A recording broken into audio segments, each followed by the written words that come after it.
हुआ। तो बड़ा दर्द हुआ इंद्रावती जी के दिल में श्री महाराज ठाकुर को। तब यहाँ इंद्रावती जी श्री प्राणनाथ जी प्रतिज्ञा लेते हैं। तब श्री जी साहेब जी ने कहा, जो कोई लूला पांगला साथ इंद्रावती न छोड़े तिनको पहुंचाए पकड़ के हाथ। बोलो श्री प्राणनाथ प्यारे की, श्री सद्गुरु महाराज की। श्री इंद्रावती जी ने प्रतिज्ञा ली कि जो कोई लूला पांगला साथ, मतलब कि ऐसा नहीं कि जो गरीब है, या लूला पांगला साथ का मतलब है कि जो पूरी तरह से कहो तो आत्म जागृत करके धाम धनी के चरणों में घायल है, श्रद्धा विश्वास और प्रेम निष्ठा से कहो तो धनी के चरणों में समर्पित है, फिर चाहे अमीर हो चाहे गरीब हो, उससे कोई मतलब नहीं है। लेकिन ऐसा जो कोई साथ है लूला पांगला, जो माया से कहो तो लूला पांगला है, लेकिन धाम धनी के चरणों में पूरी तरह से समर्पित है, ऐसे के हाथ तो पहले इंद्रावती पकड़ेगी, चाहे कोई भी जाति का हो, कोई भी आश्रम का हो, कोई भी वर्ण का हो, चाहे अमीर हो चाहे गरीब हो, किसी प्रकार का हो। इंद्रावती न छोड़े तिनको पहुंचाए पकड़ के हाथ। अब ये प्रतिज्ञा की और यहाँ उत्सव चर्चा धूमधाम सूरत बंदर के अंदर होने लगी, शिवजी भाई के घर में जागनी लीला होने लगी। अब इस समय कहो तो गोवर्धन भाई आते हैं आभासी बंदर से। अब गोवर्धन भाई रहने वाले तो सूरत के थे, लेकिन उनकी जागनी हुई थी कहाँ? आभासी बंदर में श्री प्राणनाथ जी से मिले थे, वहीं तारतम लिया था। तो जब सूरत में आए तो श्री जी स्वयं यहाँ सूरत में विराजमान है, तो फिर वो तो बहुत प्रसन्न हो गए और तीन सेवा श्री जी की सिर लई अपने, सब खर्चने लगा साथ में सुफल जन्म करने। अब तो गोवर्धन भाई ने सारी सेवा, धन की सेवा कहो तो अपने सिर पर ले ली। वर्णन करते जिनको धनी कहते सोई धाम, सेवा सुरत संभारियो करना ये ही काम। साक्षात तणी सेवा कीजिए हृदय राख जो मरम। साक्षात धाम के धनी जब विराजमान है तो इतना धन मेरा किस काम का, कब काम आएगा? वो तो सुंदर साथ में और धाम धनी के लिए कहो तो धन खर्च करके अपने जीवन को सेवा के माध्यम से सफल करने लगे कि मुझे जो यहाँ मौका मिला हुआ है, इस मौका को मैं क्यों गवाऊं ना। तो धन का भी प्रबंधन शिवजी भाई को कमी थी, ऊपर से गोवर्धन भाई आ गए, वो भी तन मन धन से सेवा करने लगे। अन्य जमात भी श्री जी के पास है, अन्य सुंदर साथ भी कई आ रहे, क्योंकि शोर पड़ा शहर में चर्चा को आवे खलक, ले दिल में शक आवही कर दीदार हो या बेशक। चारों तरफ, क्योंकि वहां सासरात हुआ तो उसका पड़गा तो पड़ गया, चारों तरफ बात फैल गई, एक कान से दूसरे कान, दूसरे कान से तीसरे कान ना, तो चारों तरफ से कहो तो लोग चर्चा में आने लगे। कोई कोई तो दिल में शक लेकर के आते थे और आकर के चर्चा में बैठते थे, लेकिन श्री जी के दर्शन मात्र से बेशक होकर के अपने घर जाते थे। कोई निंदा करने के लिए भी आता था तो स्वयं अपने मुख से बोलता था कि इन स्वरूप की जो निंदा करे ना वही नंबर 1 मूर्ख है। तो इस तरह से लोग आने लगे चर्चा सुनने के लिए, तारतम लेने लगे, जागनी होने लगी। फिर वेदांत धर्म के थे बड़े जबरदस्त श्याम भट्ट और भीम भट्ट। तो ये श्याम भट्ट और भीम भट्ट ने भी सुना कि अरे सारे चर्चा मंडान खाली हो रहे, पता नहीं शिवजी भाई के घर में ऐसी कौन सी चर्चा हो रही है, कौन आया है कि सब वहीं जा रहे हैं, जबरदस्त चर्चा कर रहे हैं। कि बहुत बड़े विद्वान थे श्याम भट्ट और भीम भट्ट, दोनों श्री प्राणनाथ जी के दर्शन करने के लिए आ गए। तो दर्शन से उनको भी बड़ा सुख उत्पन्न हुआ, आनंद हुआ। तो फिर रोज आने लगे, चर्चा सुनने लगे, चर्चा भी मीठी लगने लगी उनको ना, क्योंकि यह जो वेदांत वाले थे उन्होंने एक पख वेदांत का, 3 गुरु सन्यासी शंभुनाथ, ताई वस्तुगत दूसरा नहीं इन चर्चा लगे साथ। देखो वो वेदांती जो थे वो एक ही पक्ष में मानने वाले थे, एक ही निराकार ब्रह्म, शून्य निराकार, उसके आगे कहो तो कुछ भी नहीं है। तो ब्रह्म के स्वरूप को चाहे 6 शास्त्र वाले क्यों न हो, अलग अलग रूप में मानते हैं। ज्योति रूप में कहो, काल रूप में कहो, कर्म रूप में कहो ना, लेकिन मानते किसको है? निराकार ब्रह्म को ही मानते हैं। तो इन वेदांती उस समय के जो गुरु थे बड़े, वो एक सन्यासी थे जिनका नाम था शंभुनाथ सन्यासी। उन्हीं के ये शिष्य थे दोनों, श्याम भट्ट और भीम भट्ट। तो ये दोनों आकर के चर्चा सुनने लगे। अब यहाँ श्री जी तो चर्चा सर्वदेशी चर्चा करते हैं, कोई एक पक्ष को लेकर के चर्चा नहीं होती है। जो जिस संप्रदाय का आया, जिस पक्ष का आया, उसी के प्रमाण लेकर के, उसी के धर्म संप्रदाय के ग्रंथ के द्वारा कहो, अन्य प्रमाणों के द्वारा समझा देते हैं ना। तो यहां चर्चा होने लगी और दोनों सुन रहे हैं। तो श्री जी को पता चला कि ये तो वेदांत पक्ष के विद्वान हैं, तो वेदांत पक्ष से भी चर्चा होने लगी ना, क्योंकि सर्वम खलदम ब्रह्म, वेदांत के सिद्धांत क्या कहता है कि सारे संसार के अंदर ब्रह्म व्यापक है, व्यापक रूप में ब्रह्म को मानते हैं। और दूसरी ओर कहो तो फिर माया के अंदर कभी मानते, कभी कहते माया से परे हैं, तो कोई बात उनकी स्थिर होती नहीं है। तो वेदांत का ज्ञान लेकर के फिर एक परब्रह्म परमात्मा की पहचान चर्चा के अंदर कराने लगे। तो श्याम भट्ट जो है वो भीम भाई को कहते, सावधान रहना, खबरदार रहना, इनके पास वेदांत का ज्ञान नहीं है, ऐसा नहीं है। ये तो वेदांत को, ज्ञान को, शून्य को, निराकार को छोड़ करके कहां कहां परे परे की बात बता रहे हैं, और परब्रह्म परमात्मा की पहचान साकार, शुद्ध साकार स्वरूप में करा रहे हैं ना। हम तो शून्य मानते हैं, जबकि यह कह रहे हैं कि यह तो सारी सृष्टि जो है जब लय हो जाती है, प्रलय हो जाता है, तो सारी सृष्टि तो महाशून्य के अंदर कहूं लय हो जाती है। और हम तो शून्य के परे जानते ही नहीं है ना? हमें तो लगता था कि हमारे परे कुछ है ही नहीं, जबकि ये महात्मा कहा परमात्मा का स्वरूप दिखा रहे। सावधान भीम भाई, इस तरह से उनको खबरदार कर रहे और सावधान होकर के चर्चा सुनने लगे। तो श्री जी ने कहा कि अगर सृष्टि के अंदर ब्रह्म व्यापक हो तो ये गुरु शिष्य किस लिए होते हैं? एक को ज्ञान हो जाए तो सारी सृष्टि को ज्ञान हो जाना चाहिए ना। शिष्य ब्रोधी है ज्ञान ते लई नहीं होई समष्टि, मिट्यो भेद भाव व्यष्टि को सकल कौन की सृष्टि। देखो, अगर ब्रह्म व्यापक है तो एक सृष्टि को, यानी कि एक व्यक्ति को ज्ञान होने से सारी समष्टि में ज्ञान हो जाना चाहिए ना। फिर आप ये गुरु शिष्य किस लिए बना रहे हो? क्या आपका ब्रह्म अज्ञानी है? सबको ज्ञान नहीं हो रहा है? फिर एक मरे तो सब मर जाना चाहिए ना। सृष्टि लय हो तो समष्टि भी लय हो जाना चाहिए, लेकिन एक के पीछे तो एक चीटी भी नहीं जाती। व्यक्ति तो छोड़ दो, अगर कोई मर जाए तो उसके पीछे कोई घर वाला भी दूसरा बंदा नहीं मरता है। समष्टि तो ऐसी की वैसी ही रहती है, सृष्टि लय होती है। तो फिर आपने कैसे ब्रह्म व्यापक रूप में मान लिया ना? फिर कहते हो कहो स्वप्नवत यह जगत, तो दृष्टा है कौन, वाको देश कहाँ लखो खोजी के तीरा। फिर कहे तो ये दुनिया, यह संसार स्वप्नवत है, तो स्वप्न देखने वाला भी तो होना चाहिए। हम है तो हम स्वप्न देखते हैं, स्वप्न की दुनिया में प्रवेश करते हैं।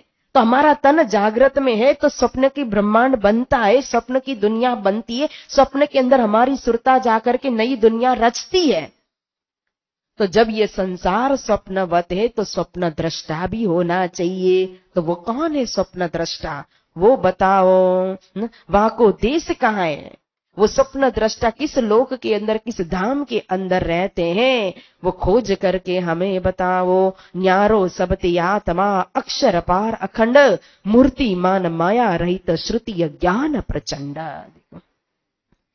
फिर कहा ये आत्मा तो सबसे न्यारी अलग है, कहते हो नैनम छिंदंती शस्त्राणी, खुद बोलते हो आत्मा मरती नहीं है। तो जब समष्टि लय हो जाती है तो आत्मा का क्या होता है फिर? फिर आप कहते हो मूर्तिमान माया रहित है, एक और कहते हो कि माया से रहित है वो परमात्मा, फिर मूर्तिमंत है वेद। मतलब कि श्रुति यह ज्ञान प्रचंड कहा। देखो, श्रुति का ज्ञान, श्रुति यानी वेद, और वेद का ज्ञान कहता है कि वो ब्रह्म, वो परमात्मा माया से रहित है और मूर्तिमंत है, मतलब स्वरूप है उनको, साकार है। फिर आप माया के अंदर ही मानते हो और दूसरी ओर निराकार मानते हो, तो आप ही ज्ञान के विरुद्ध चलते हो। किस प्रकार से?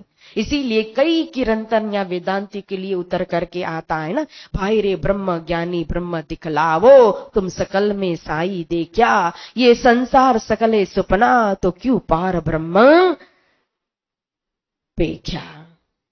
किस तरह से परब्रह्म परमात्मा को इस संसार के अंदर देख लिया, हमें बताओ, हमें समझाओ। वेद का प्रचंड ज्ञान तो इस प्रकार से कहता है कि शर्तीतीत अक्षर थया અને અક્ષરાતીત કહેવાય, આપણને જાઓ એણે ઘરે ત્યાં અટકલે કેમ પહોંચાય।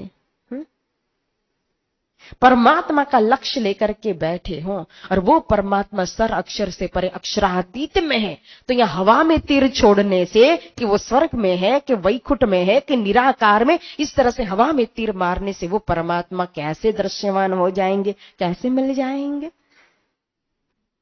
इसीलिए सावधान कर रहे हैं। ये सुन के श्याम बटे करने लगा विचार, भीम भाई को कहा तुम हो जो खबरदार।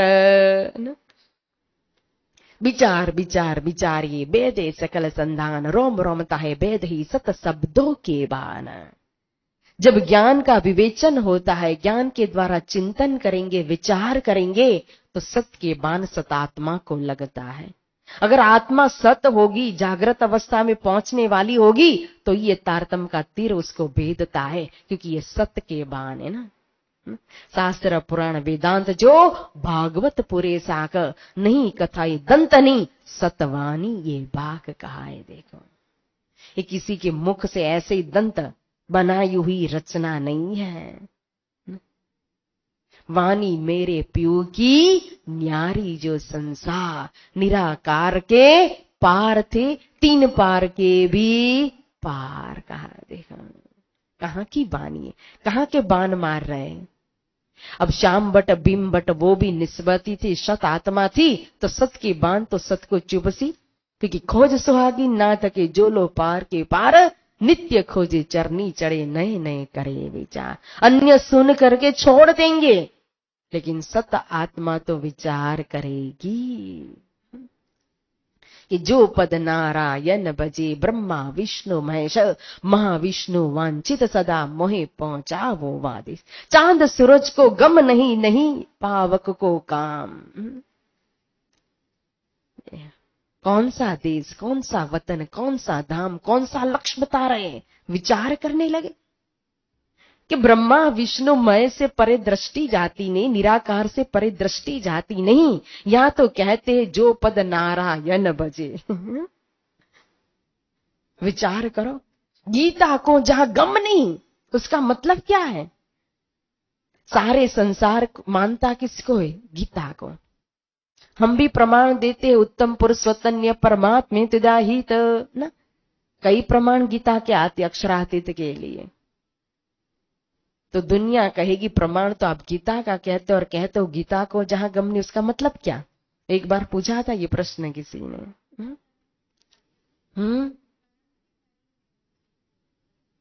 गीता को जहां गम नहीं, मतलब शब्द के ऊपर मत जाओ, गीता कहने वाले को भी गम नहीं है उसका। गीता कहने वाले कुरुक्षेत्र के अंदर कौन था? द्वारिकाधीश कृष्ण थे। देखो, और वो ये किस कृष्ण की लीला की बात हो रही है? अक्षरातीत कृष्ण की, पूर्ण ब्रह्म परमात्मा की। तो उनका गम, द्वारिकाधीश का गम था वह परम धाम तक है। वो किनका ध्यान करते थे? वो अखंड ब्रजराज के प्रतिबिंब स्वरूप का ध्यान करते थे। तो फिर प्रमाण कैसे आ गए गीता के अंदर? जब गम नहीं था तो प्रमाण कैसे आए? ये कहलाए धनी के जोश। तभी तो जब गीता अवतरित हो गई, महाभारत का युद्ध खत्म हो गया, कुरुक्षेत्र की लड़ाई पूरी हो गई, सब मर गए, विजयी हो गई पांडवों की। फिर एक दिन अर्जुन ने कहा कि अब हमें भगवत गीता सुनाओ। उस समय तो कहो, ऐसी परिस्थिति थी तो मैं सुन नहीं पाया, समझ नहीं पाया, अब फिर से कहो। तब भगवान ने क्या कहा था? हाँ, जैसे सुखदेव मुनि ने परीक्षित राजा के आगे कहा था ना, राजा अंतर्गते कहतो वचन ते केवा वाड़ो उठीने गयो, हूं एकलो बेसे रहो दे। कहने वाले को देखते, कहलाने वाले को तो कोई देखता ही नहीं है। सुखदेव मुनि कहते हैं कि मैं नहीं था वो वर्णन करने वाले। अगर वर्णन होता वो रास का तो स्वयं वो आवेश योग विद्या से वर्णन हो रहा था। तो यहां जब गीता अवतरित हुई तो उसके अंदर सर अक्षर अक्षरातीत के प्रमाण रखने वाले कौन थे? स्वयं। हाँ, तभी फिर पांडवों के लिए जो गीता वापस आई, वो गीता कौन सी थी? दूसरी गीता है। देखो, जैसे परीक्षित को फिर सुनाया तो वो रास का वर्णन नहीं सुना पाए थे ना। पंचाध्याय रास, इतनी बड़ी रात्रि रास और पंचाध्याय में। उसी तरह जो सारूप गीता या कुरुक्षेत्र के अंदर अवतरित हो गई, वो गीता मेन गीता है। फिर पांडवों को सुनाई वो गीता दूसरी गीता है। देखो, हाँ हाँ। तो यहाँ यही बात जब समझने लगे तो भीम की नजर खुली, जाए पहुंची लीला में। बोलो श्री प्राणनाथ प्यारे की। सत आत्मा के सत के बाण तो भेज गए, सावधान करने वाला श्याम भट्ट भीम भाई को। और भीम भाई सावधानी से सुनते थे, तो सुनते सुनते तो उनकी नजर पहुंच गई कहां? अंतर की आंकड़ी खुल गई। और अंतर की आंकड़ी खुल गई तो सत वस्तु की पहचान हो गई। तो नजर पहुंच गई लीला के अंदर, परम धाम के अंदर। वो स्वयं परम धाम के अंदर, 25 स्पष्ट के अंदर, रंग महल के अंदर, मूल मिलावा के अंदर विराजमान स्वरूप की पहचान कर ली। ये साक्षात चर्चा करने वाले तो वही स्वरूप में बैठे हुए हैं। बोलो श्री प्राणनाथ प्यारे की। तब तुरंत ही देर नहीं की, कल करो सो आज, आज करो सो अब, पल में प्रलय होगी। नेक काम में देरी क्या, तुरंत तारतम ले लिया। फिर परिवार के साथ आ गए। फिर श्याम भट्ट भी कहो, वो भी तारतम मंत्र लेते हैं। तो यहाँ वित्तकार कहते, पहले गुरु से तोड़ के आए बिच निज धाम, चर्चा का सुख पाई के रहा मोमिनों के काम।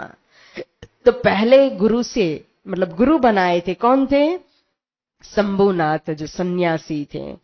अब वो मंत्र दीक्षा ली हुई थी, तो वो मंत्र दीक्षा को छोड़ करके भी, क्यों? परे का मिला, परात का मिला, तो गुरु को भी छोड़ करके, उस मंत्र को भी छोड़ करके, उस सिद्धांत को भी छोड़ करके निज धाम के अंदर दाखिल हो गए ना।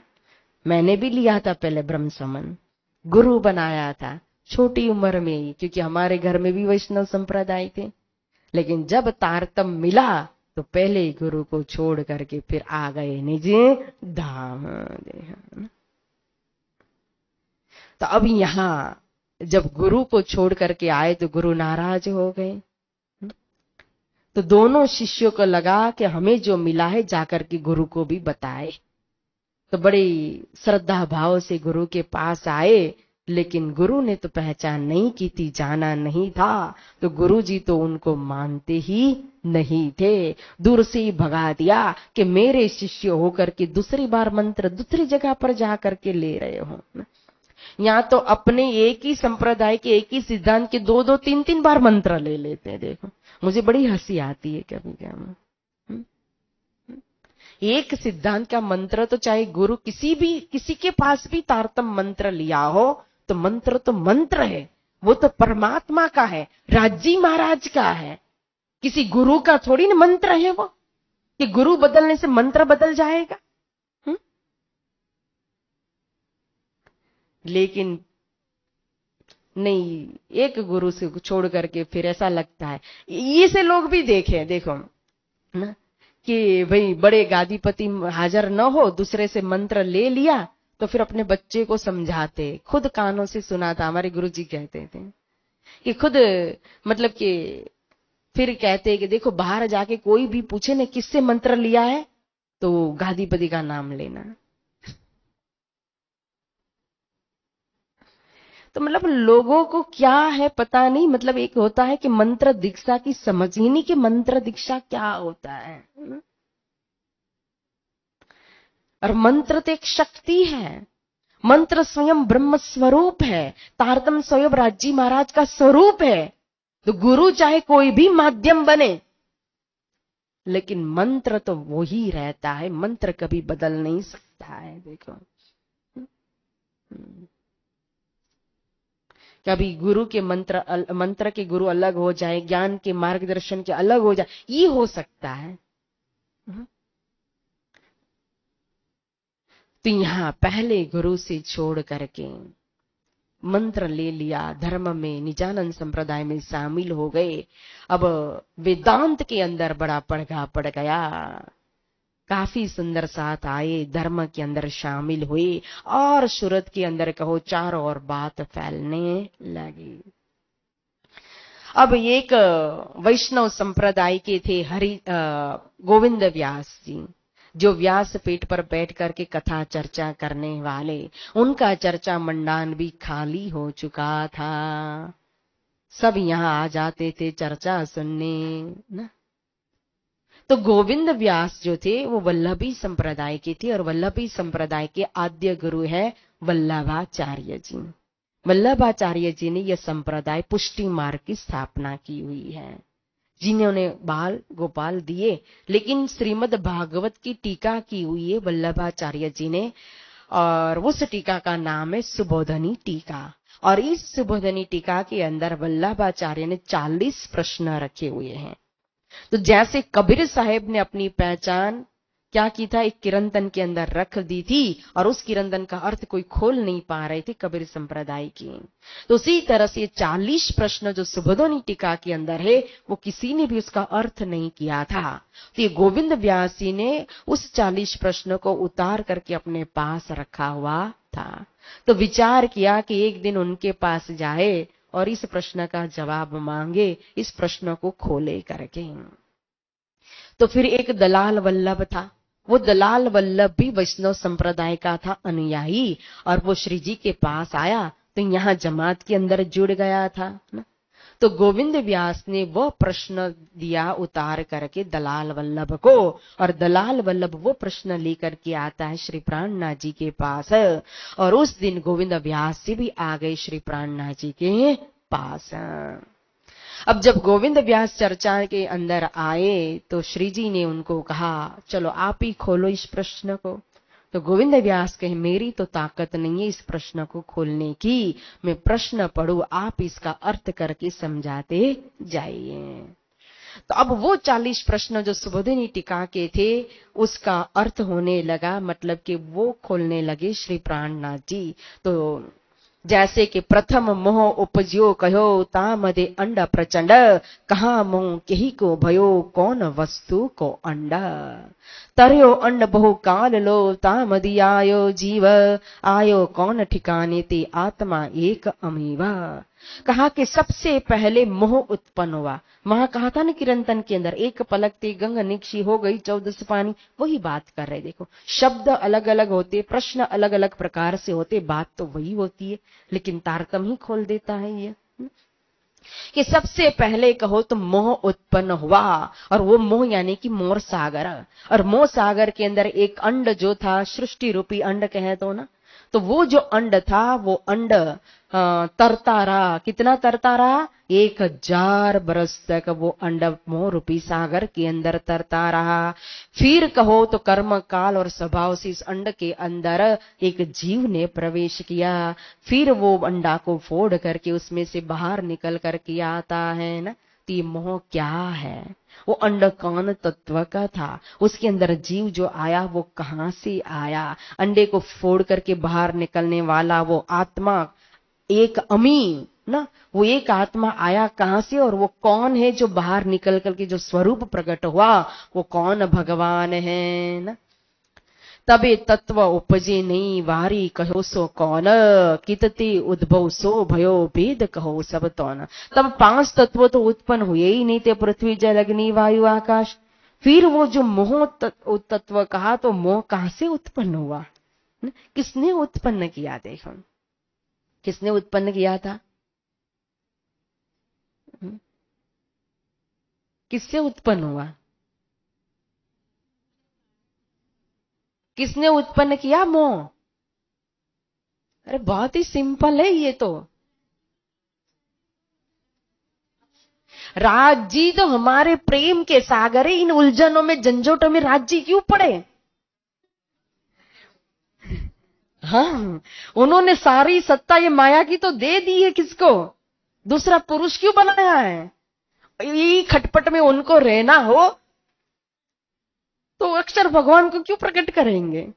उनकी लीला आनंद की लीला है परम धाम में, राज्य की ना। इस कार्य का कारण तो अक्षर भगवान है। देखो, एक पलंगती गंगनिक्षी, तो पलक कौन झपकाता है? छिन में देखे पल में मिटावे कौन करता है? तो मोह किसके द्वारा? अक्षर भगवान की कितनी सुरता है। मैंने ऐसे ही कर दिया ना पहले ही। हाँ, तो किन सुरता से खेल बनता है? हाँ? खेल की सुरता कौन है?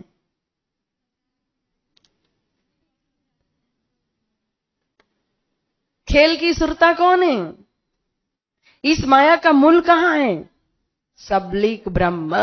अब ज्यादा नहीं, फिर 9 बज जाएंगे। खेल का मूल तो सबलिक ब्रह्म है ना। तो जीव कहां से आया था? अक्षर भगवान ने ही कहो तो अपना मन, यानी कि उनकी सुरता जो है ना, वो सबलिक ब्रह्म है। तो सबलिक ब्रह्म ही हिरण्य में गर्भ के द्वारा कहो तो वहां अंडे के अंदर पृथ्वी रूपी हंडा जो इन सृष्टि रूपी अंडे के अंदर प्रवेश करते हैं ना। और कर्म काल स्वभाव 1000 बरस तक तरते रहने के बाद फिर वो अंडा उसमें से क्या होता है, फिर फोड़ करके बाहर आता है। तो उसमें से कौन जीव आया? तो आदि नारायण किसका स्वप्न का स्वरूप बन गए? हाँ, तो स्वप्न दृष्टा कौन हो गए? स्वप्न का पुरुष कौन हो गया? सर पुरुष आदि नारायण। महाविष्णु कहो तो भी है, आदि नारायण कहो तो भी है, और सर पुरुष कहो तो भी वही है। देखो, यहां तक समझ में आया? ठीक है। कड़ियो पुरुषता अंड ते किन्नो जल में वास। देखो ना, उस अंडे में से पुरुष निकला, उसमें क्या, उसने क्या किया? जल में वास किया। तो जल में वास करने वाले कौन है? हाँ, वो आदि नारायण महाविष्णु। वो उनकी कहानी थी वितक। और सेम वितक कहो, स्टोरी कहो, उत्पत्ति कहो, तो किसकी होगी? आदि नारायण विष्णु, आदि नारायण भगवान विष्णु की ना। तो आदि नारायण जो है, वो आदि नारायण कहा ना कि किन्नो जल में वास। तो उन्होंने जल में वास किया, मतलब जल को ही अपना घर बना लिया। जहां हम रहते वही अपना घर हो जाता है। तो दुनिया में उस समय कुछ था ही नहीं, मोहसागर ही था। कहाँ आया है वो? गर्भोदक समुद्र, जो पाताल के नीचे के भाग में है। तो वहां ही उन्होंने फिर देखा कि मुझे उत्पन्न करने वाला तो कोई मिलता नहीं, कोई माता दिखाई नहीं देती, पिता नहीं दिखाई देता। तो कौन अब जन्म कुंडली बनाए, कौन नक्षत्र के द्वारा ज्योतिष के पास जाए, कैसे नामकरण के बच्चे का नामकरण कैसे होगा? तो उन्होंने नर नार अयन, नर यानी चेतन, नार यानी मोह रूपी जल, अयन मतलब घर। तो नर प्लस नार plus Ayan is equal to अपना नामकरण कर दिया नारायण। बोले श्री प्राणनाथ प्यारे की जय। तो ऐसे ऐसे कई प्रश्न वहां 40 प्रश्न के अंदर आता है।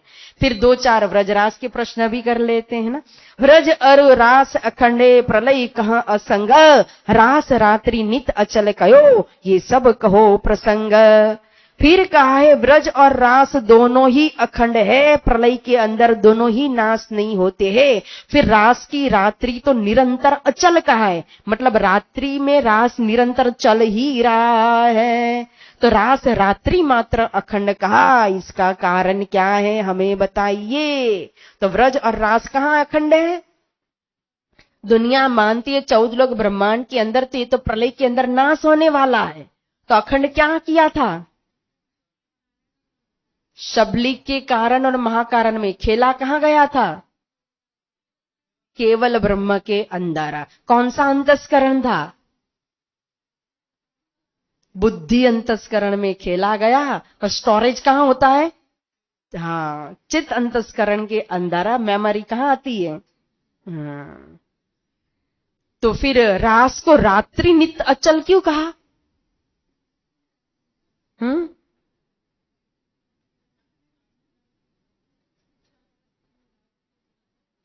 ऐसा नहीं, प्रश्न समझो कि व्रज की लीला तो रात दिन अखंड कहा और रास को तो मात्र रात्रि अखंड क्यों कहा? हाँ, क्योंकि रात को ही खेला गया तो वहां दिन निकला ही नहीं था। शरद निसारे पूनम तणी आव्यो रे आसो मास सकल कलानो चंद्रामा एनी रजनीए की दो रास। देखो वहां अखंड योग माया के ब्रह्मांड के अंदर रात्रि के अंदर जो रास खेला गया तो सुबह हुई ही नहीं थी जब तक रास पूरा नहीं हुआ। फिर योग माया क्या है? योग माया किसको कहते हैं? किसी ने एक दिन प्रश्न किया था, योग माया क्या है? इच्छा शक्ति जो होती है ना, केवल ब्रह्म की इच्छा शक्ति जो है वो है योग माया। जैसे राज्य की इच्छा शक्ति कहो कौन है? श्यामा जी। वैसे केवल ब्रह्म कौन है? राज्य का प्रतिबिंब स्वरूप है। तो उनकी इच्छा शक्ति कौन हो गई? हाँ, योग माया। और आनंद का स्वरूप, वहां गुण कौन सा है? आनंद का गुण है, इसलिए उसको आनंदकारी योग माया कहते हैं। फिर योग माया का आश्रय क्यों लिया था? रास खेलने के लिए। गोपियों ने किस तन में श्री कृष्ण के साथ रास खेला था? तो योग माया के तन में खेला था। गोपियों ने सब सत जुत को मिलो चहु नहीं पाव खोजत को न काढ़ियो यह कौन प्रभाव। और जब बांसुरी बजी तो गोपियों के जुत के जोत निकल गए। कितने जुत निकले थे? कुल कितने जुत गोपियों के निकले व्रजमंडल में से?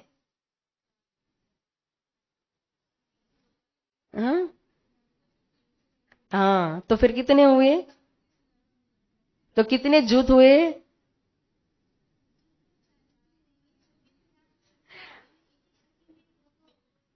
पर निकली तो 36 ना, तभी तो 36 शरीर थे कि नहीं, फिर छोड़े ना। तो 36,000 के जुत कितने हुए? 40 और 80 कितने हुए? तो फिर मेरा तो वीक है, लेकिन आप तो बहुत एजुकेटेड हो सब।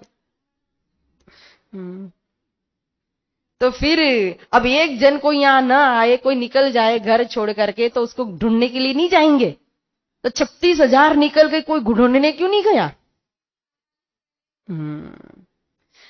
और किसी के भी पग चिन्ह मिले नहीं, क्योंकि स्वातसी सखी जब निकलने गई ना, दिक दिक पड़ोआ दिक दिक पड़ोआ संसार ने कान उठे रे अगिन वीर तामस भेलो थयो त्यारे अंगड़ा थया रे पता न। तो उस समय अकालिक प्रलय हो गया था, तो पग चिन्ह कहां से मिले?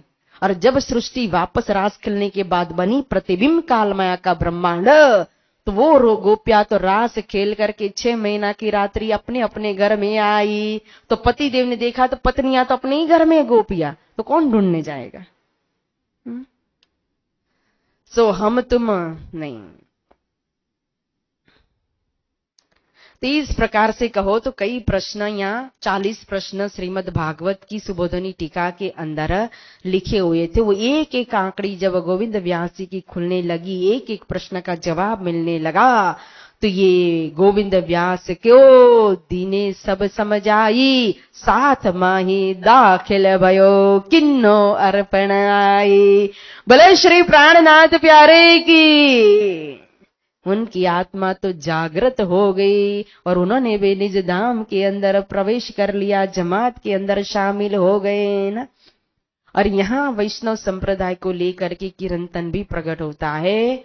वल्लभाचार्य मिठड़ी वल्लभाचार्य बान करके कीर्तन यहाँ प्रकट होता है। सूर पड़ियो अति जगत में खलक चली अकुलाई आशा पूर्ण करत सब अपनी अपनी आई। अब तो और प्रभाव पड़ गया, बात फैल गई सूरत के अंदर। पहले शास्त्रार्थ में विजय प्राप्त कर ली, फिर वेदांत के अंदर झंडा गाड़ दिया, फिर दूसरा पड़ गया वैष्णव संप्रदाय के अंदर। अब तो चारों ओर से लोग आने लगे अपने मनोरथ पूर्ण करने के लिए, अपनी इच्छाओं को, अपनी मनोकामना को लेकर के। लेकिन मैंने कहा ना, जहां भी जाओ दो प्रकार की जमात होती है, एक निंदा करने वाली, एक प्रशंसा करने वाली। तो यहाँ दोनों प्रकार के लोग आकर के बैठ रहे चर्चा में। लेकिन निंदा करने वाले भी जब आते हैं ना, तो वो भी प्रशंसा करके जाते कि इन स्वरूप की जो निंदा करे ना, वो तो नंबर 1 मूर्ख है। और फिर सुंदर साथ की जागनी भी हो रही है। यहाँ भगवान भाई भी धर्म में शामिल होते हैं, मानिक भाई भी धर्म में शामिल होते हैं। और एक चौपाई कलश की भयो हतो प्रारंभ, ग्रंथ यहाँ पुरन भयो प्रकट धर्म को थंभा। जो हफ्सा के अंदर, प्रबोधपुरी के अंदर श्रीमक वाणी का अवतरण शुभारंभ हुआ था, प्रकट हुई थी रास ग्रंथ से। रास प्रकाश सटुतुर कलश का बीज आया था ना। रास नो प्रकाश थयोती, प्रकाश नो प्रकाशती, ऊपर वाली कलश धरुती माँ ते करुअति अजवास। वो कलश ग्रंथ यहाँ सूरत के अंदर पूर्ण होता है, पूरा ग्रंथ यहाँ सूरत में अवतरित हुआ। अब दूसरी ओर जामनगर से बिहारी जी महाराज जी की चिट्ठी आती है श्री जी के ऊपर। बिहारी जी इन समय पाती लिख भेजे कलाम, 3 बाद का बंदेज हम किया इसे ठाम।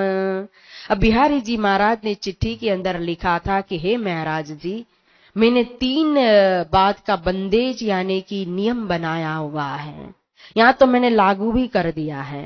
अब ये चिट्ठी मिलने के बाद आप भी ये 3 नियम का पालन करना शुरू कर देना। अब वो 3 नियम क्या था? तो एक तो नीच जात को सुनायो नहीं तारतम, दूजे दारा स्त्री को तीजे कहे हम तुम। देखा, एक तो कि नीच जाति के जो भी हो, शूद्र जाति के हो, मुसलमान जाति के हो, तो उनको तारतम नहीं देने का। दूसरा, जो विधवा स्त्री हो उसको तारतम नहीं देने का। तीसरा कहे हम तुम। अच्छा, ऐसा नहीं कहा कि हम ही कहें, हम तुम। तारतम देने का अधिकार या आपका या मेरा, तीसरा कोई कंठी बांध नहीं सकता है। तब यह चिट्ठी आई, गादीपति ने ये नियम बनाया कि हमारा धर्म श्रेष्ठ साबित होगा करके, उच्च होगा करके। तो फिर इस चिट्ठी का जवाब श्री प्राणनाथ जी ने लिख करके दिया। जवाब 3 बात न का हम तुम्हें लिखे बनाए, ताको विचार कियो श्री देवचंद्र जी राह चलाए। चिट्ठी के अंदर श्री जी ने लिखा कि आपने 3 बात का जो बंदेज किया है, नियम बनाया है, उस बात का मैं जवाब देता हूं, आप विचार करना इस बात पर। जिस धर्म मार्ग पर आप चल रहे हो, जिस धर्म मार्ग पर मैं चल रहा हूं, हम सब चल रहे, ये धर्म मार्ग दिया हुआ किसने है? इसकी स्थापना करने वाले कौन है? स्वयं निजानंद स्वामी धनी श्री देवचंद्र जी महाराज ने दिया हुआ धर्म है। देवचंद्र जी महाराज ने क्या ये 3 नियम रखे थे?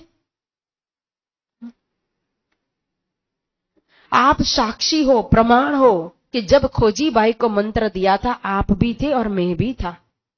तो वो खोजी बाई विधवा दारा वो हती नीच अचुर की जात, नजर करी अंकुर पर बाई रही सुजात। देखो, तो जब खोजी बाई को मंत्र दिया तो विधवा स्त्री भी है, दारा यानी विधवा थी, और दूसरी वो अमन जाति, नीच जाति की भी थी।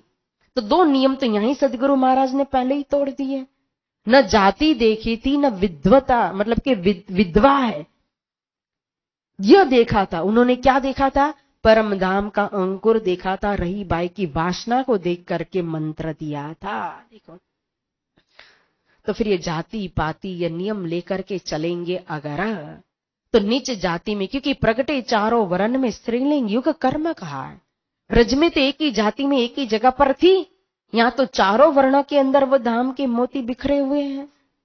तो नीच जाति के अंदर यह धर्म, यह तारतम जाएगा कैसे? और आत्मा का कल्याण करने का अधिकार तो सबका होता है। सेठ साहूकारों ने ठेका लिखा है थोड़ी कि वही आत्मा वही भक्ति कर सकते हैं। और यहाँ जाहिरी तन का महत्व नहीं है, अंदर से दिल कितना रंगा हुआ है। भगवान तो भक्त की भक्ति देखते हैं। देखो, प्रहलाद ने जब नरसिंह अवतार थंब में से प्रकट कर दिया था तो भगवान की स्तुति की थी प्रहलाद जी ने। तो भक्त प्रहलाद स्तुति के अंदर क्या कहते हैं? हे भगवान, आपको तप से कहो, तप कहो या बल कहो या योग कहो या ज्ञान कहो या अन्य कोई साधन कहो, वो आपको रिझा नहीं सकता है, प्रसन्न नहीं कर सकता है। आपको तो एकमात्र भक्ति ही प्रसन्न कर सकती है, प्रेम ही प्रसन्न कर सकता है। वही तारतम ने कहा कि प्रेम खोलते वे सब द्वार, सब अंगों में श्रद्धार है, सब साधन में श्रेष्ठ साधन है प्रेम। कहा देखो, तो जो नीच जाति के हो, शूद्र जाति के हो, अगर वो प्रेम अनन्य है, भक्त है, तो भगवान की नजर तो भक्ति के ऊपर, भक्त के ऊपर होगी, प्रेम के ऊपर होगी। न वर्ण, न आश्रम, न सत्ता। तो फिर इसीलिए साथ आई उतरियो सकल, वरन चारी के माई, करे यहाँ बंदेज तो नीच ही पहुंचे नाई। तो ये बंदेज करेंगे तो अन्य के साथ जुल्म हो जाएगा, अत्याचार हो जाएगा, और वहां आई हुई आत्माओं को पास ये ज्ञान कैसे पहुंचेगा। और फिर आपने कहा कि तारतम देने का अधिकार आपका और मेरा, तो सो हम तुम वस्तु को कहां लग करते फिरे, जिनको पहुंचे तारतम सोई प्रकाश करे। मैं और आप कब तक ये प्रचार प्रसार करते रहेंगे? क्या महाप्रलय तक हम जिंदा रहेंगे? क्या हम कंठी बांधते रहे, मंत्र देते रहे?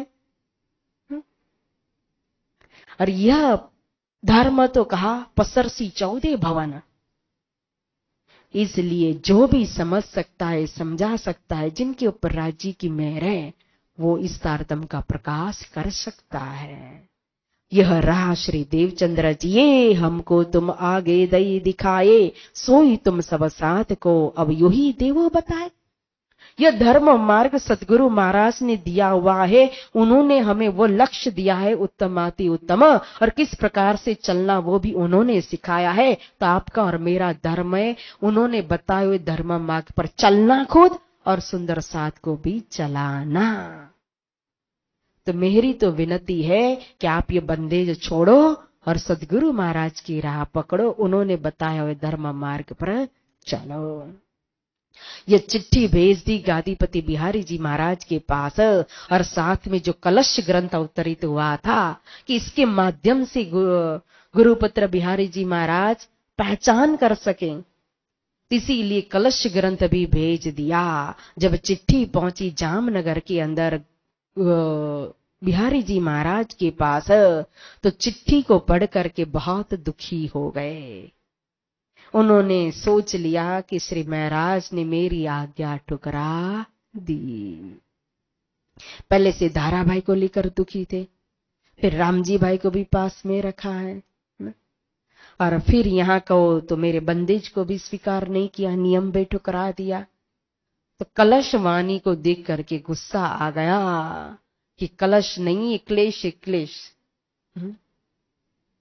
कलश तो कलश ही रहेगा, ज्ञान का कलश है। किसी के कुछ भी बोलने से कुछ परिवर्तन नहीं होता है, कोई बदलाव नहीं आ जाता है।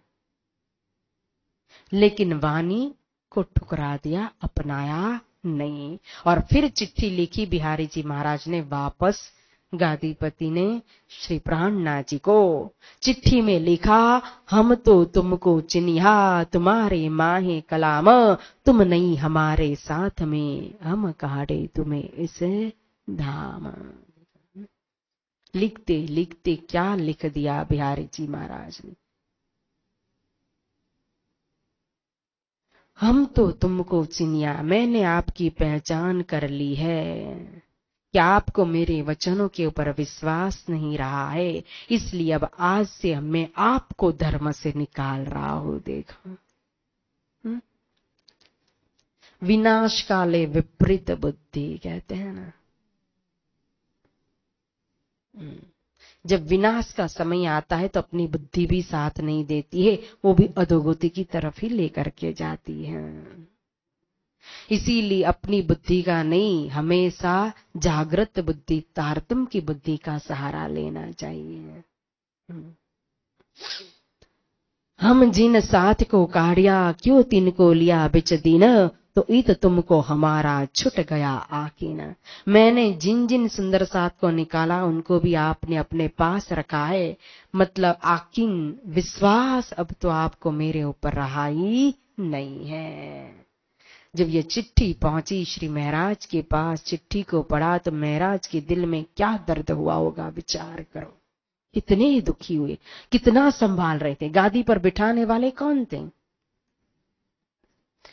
सबको लेकर के चलने वाले कौन थे? सब कुछ उनके अंदर था, लेकिन फिर भी कितनी नम्रता रख करके, फिर भी सुंदर साथ में 2 फुट न हो ऐसा मान करके फिर भी झुकते आए, संभालते आए। लेकिन जब यह घटना अब घटने ही वाली थी, अब क्या कर सकते थे? ऐसा तो न चाहिए जो हमको लिखे ऐसे सुकाना, हमसे तकसीर ना पड़ी ये काम नहीं सैयाना। कम से कम मेरे ऊपर तो ऐसे शब्दों को प्रयोग नहीं करना चाहिए। आज दिन तक सुंदर साथ के साथ ऐसा व्यवहार किया, बात अलग है, मेरे साथ ऐसा व्यवहार। हमसे तकसीर, मैंने कोई गुनाह तो नहीं किया, तकसीर यानी गुनाह, ये काम नहीं सही है ना। धाम की आत्मा कब होकर के ऐसा कार्य नहीं करना चाहिए बिहारी जी महाराज को। ये चिट्ठी अब तो श्री प्राणनाथ जी ने समाज के बीच में रख दी, अब आप ही इसका फैसला कीजिए। देखो, इसीलिए भेज रहे थे जामनगर ने, जाए दीदारुत करो जुलो ना लगो कदम।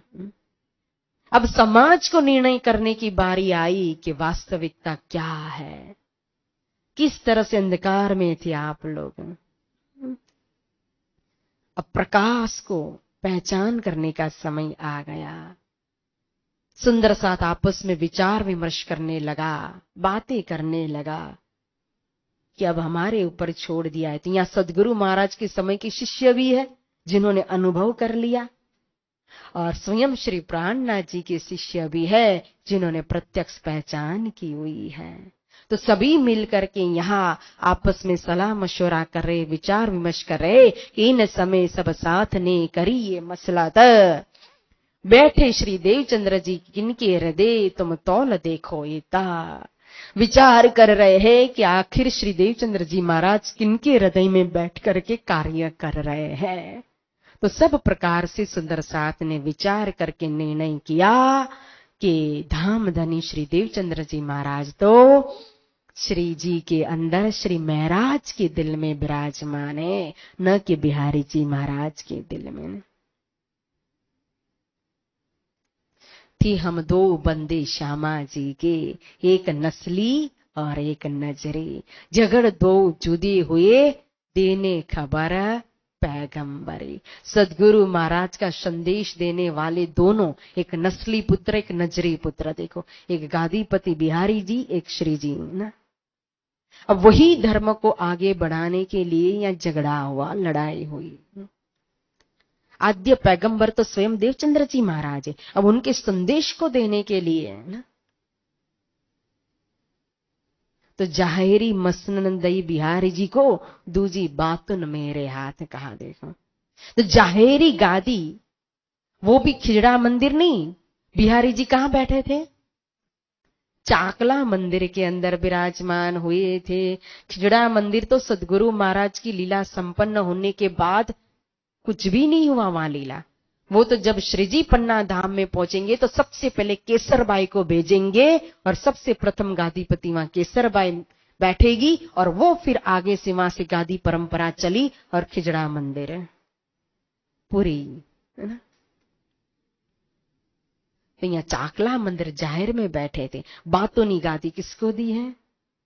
श्री प्राणनाथ जी को। लेकिन यहाँ बिहारी जी का भी दोष नहीं है। मैंने कहा ना कि प्राणनाथ जी को प्राणनाथ जी के रूप में जाहिर करना है, तो 12,000 में परम धाम में सबने अच्छा अच्छा रोल लिया। अब कोई बुरा रोल लेना है, कोई खराब रोल, विलन का पात्र लेना है, तो कौन आगे आएगा? तो यहाँ रतनबाई की वासना ने हाथ ऊपर किया होगा कि वो विलन का पात्र कहो मैं बजूंगी, सकुमार बाई की वासना ने हाथ ऊपर किया होगा। अच्छा तो सभी कर लेते, प्राणनाथ जी का पात्र, छत्रसाल जी का पात्र सभी बजना चाहेंगे, अब बिहारी जी का पात्र कौन बजेगा, बाल भाई का पात्र कौन बजेगा? जब यहाँ वो बात हो रही थी ना वो नाटक की, तो एक सुंदर साथ ने आकर के कहा, उस दिन भी ये बात हुई थी ना चर्चा में, तो कहा अब तो मुझे असुर का रोल मिले नहीं तो भी मैं बजने को तैयार हूं।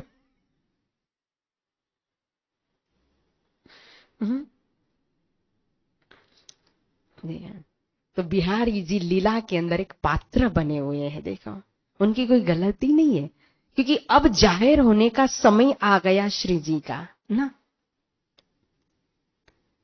अब सुंदर साथ ने यहां फैसला कर दिया, फैसला करके सब साथ सब लागू हुए, सब साथ आए श्री जी के पास और आकर के अपना फैसला सुनाया कि देखिए हमने निर्णय कर दिया है, अब आपके ऊपर जो जिम्मेदारी थी, जो जिम्मेदारी आपने बिहारी जी महाराज के सिर पर दी थी, अब वो सारी जिम्मेदारी आपको अपने सिर पर लेनी पड़ेगी, हमारी बात माननी ही पड़ेगी। श्री जी ने भी सबकी बात स्वीकार कर ली, सिंहासन तैयार हुआ। अब यहां आगे कर दिया किसको? भीम भाई अभी अभी आए थे, जबरदस्त है ना ये भीम भाई, वेदांत के अंदर थे, देखो दिल्ली में। अब साथ साथ चलेंगे भीम भाई श्याम भट्ट ना श्री जी के। तो यहां भीम भाई को आगे कर दिया, आगा किया भाई भीम, चर्चा करके सिर लई लिया जश अजीम ना। अजीम यानी अर्श अजीम, अर्श अजीम यानी परम धाम, और परम धाम का जश नाम यश कीर्ति। क्या यश कीर्ति? तो प्राणनाथ जी को गादी पर बिठाना, सिंहासन पर विराजमान करने की यश कीर्ति, ये सर्वोत्तम श्रेष्ठ जो श्रेष्ठ महिमा जो है ये किसको प्राप्त हुई? भीम भाई को प्राप्त, ये जश प्राप्त हुआ।